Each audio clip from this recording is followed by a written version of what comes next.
Okay, so in this video, we will continue on with descriptive statistics. Uh, Earlier this week, we talked about the measures of central tendency. So we looked at these three different averages. So the mean, the median, and the mode.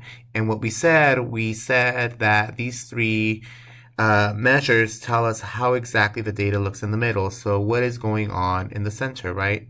So in addition to that, we looked at extreme values, so all of these outliers, and how they affect my mean and my median, especially when I have data that's skewed, right? Either skewed to the right or skewed to the left. So that's what we kind of looked like. We looked at the measures of variation, right? Tell us how each of the like the data itself, how is it spread apart? It can be very spread apart where everything is kind of all scattered, right?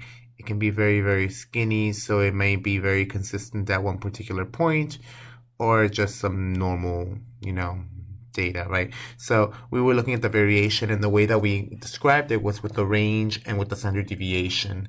And we said that the standard deviation was just the average distance between each data point and the mean, right? So that's what we were looked at. And now what we're going to do, we're going to talk about this last measure, and this is what we call the measures of location. So let me go ahead and expand this a little bit so you guys can see. Oh, too much. Okay, so the measures of location and relative standing. So this is just a measure of where a data value stands relative to the distribution of the whole data set, right? So we're looking at one data value, and where is this data value? Where does it stand in relation to all of the other distribution? Okay, that's really what we were looking at. So when we have a data value, right? So let's say you got a really high score on a test. So where do you lie?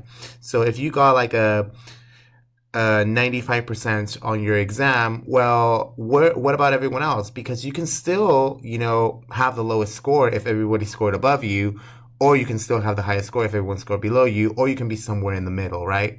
So the way that we describe these types of data values, right, we use two different things. So we either use percentiles or quartiles, and we also use z-scores. So in this video, we're mainly going to talk about percentiles and quartiles. So a percentile essentially just is a number that divides the bottom p% of the data from the top 100 minus p%. So what that means is, like, if I scored on the 70th percentile, so let's say I was the 70th percentile, right?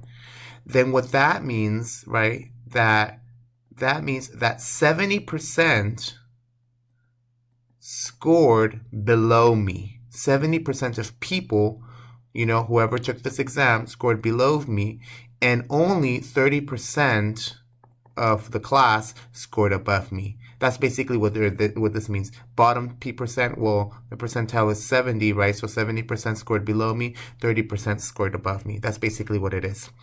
For right now, we're not going to really talk about how do we find these percentiles, but we will when we get later on to normal distributions. So don't worry so much about percentiles right now.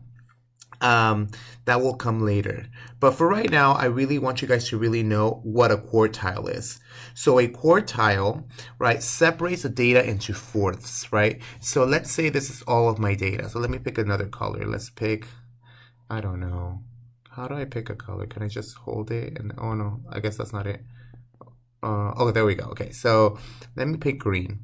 Okay, so the data here is going to be like this, right? So let's say this is a minimum value, like the minimum number, like the lowest score on the test, and this is the highest score on the test, right? So basically what a quartile does is separates it into fourths, right? So this is kind of what it looks like. So here lies 25% of the data, here lies the other 25%, here lies the other 25%, here lies the last 25%, okay? Now, here is 50% of the data, right? So 50% lies right here because below it is 50% and above it is 50%. Now, we know what that is, right? That's actually the median, right? We're going to call that Q2. So Q2 is what I'm going to call, it's basically my median, but it's also called my second quartile. Okay. So if this is Q2, this one should be Q1. And Q1 is also my 25th percentile because there's 25% below it, right? So this is actually the 25th percentile, right? And this is what we're going to call first quartile. So can you guess what this last one is? Q3. And if we go below, how much percentage is below? Well, that's 25 plus 25 plus 25, which gives me 75. So Q3 is going to be my 75th percentile, and we're going to call it my third quartile. Okay, so whenever I say first quartile, second quartile, third quartile, you'll know what the percentiles are. 75%, 25th percent. Median is also the 50th percentile. Okay, all right, so now how do we calculate these these quartiles? Okay, so I gave you a little bit of steps with an example, right? So the first thing that we want to do when we arrange it, right, we want to arrange it from lowest to highest, right? So from the minimum value all the way to the maximum value, right? The first thing that we want to do is find Q2, which is basically our second quartile, which is our median, right? Right. After we do that, we divide the ordered data into two different halves. If the number of observations is odd, exclude the median in both halves. So we'll do that right now. And then after that, find the median of both halves. Bottom median will be Q1 and top median will be Q3. Okay, so let's go ahead and do that. Okay, so the first thing that we want to do is arrange the data and find the median. Okay, so let's find the median. Okay, so first let's go ahead and arrange the data. So we have a 1, right? Then we have another 1. Then we have a 2, 2 2s. Then we have 2 3s, 2 4s, and then 1 lonely 5. Okay, so let's first find the median. Okay, so the median is going to be the middle number, right? So let me go ahead and just cross these guys out so I can figure out what the median is. And the median in this case is going to be 3. Okay, so Q2, this is actually my Q2, or my median, is 3. So the second quartile is 3. So that's the first one. Okay, now how do we find Q1 and Q3? Okay, well, now we're going to divide it into two different halves. So now here's the median. I'm going to exclude this one because my number of observations is odd. So I'm going to exclude the 3, and I'm going to choose this bottom half, my 1 1 2 2, and I'm going to use this top half, 3 4 4 5. Okay, and what I'm going to do is I'm going to find the median of both halves.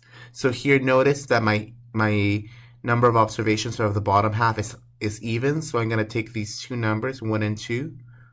I'm going to take the mean between those, right, to figure out what the median is. So the number between 1 and 2 is just going to be 1.5 or 3/2. So this is 1.5.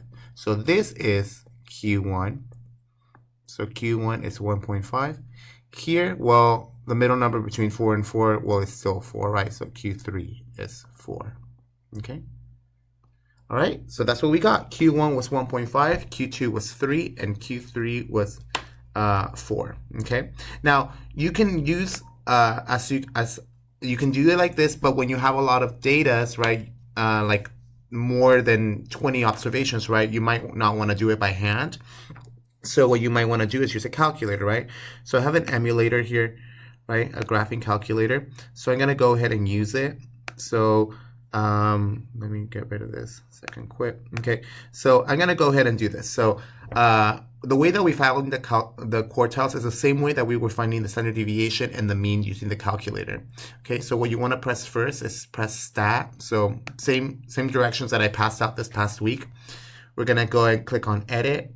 We're going to put in all our data. So 1, 1, then we have 2 2s. Then we have 2 3s, 2 4s, right? And then we also have a 5. Okay, cool. All right. Now, remember with the graphing calculator, we're going to go ahead and press stat again. Click on calculator, on calc, right? And then click on one variable statistics. So press enter, right? I'm going to go ahead and calculate. And what I get is, well, here's the standard deviation, right, which is what we looked at last time, right? If I keep scrolling down, well, I find Q1, which is 1.5, which is basically what we found here. If I keep going down, we know that the median is also Q2, so that's 3. And then we go down to Q3, it's 4, right? And then we keep going down and we find other stuff, right? But yeah, that's basically how you find the quartiles with a calculator and also by hand.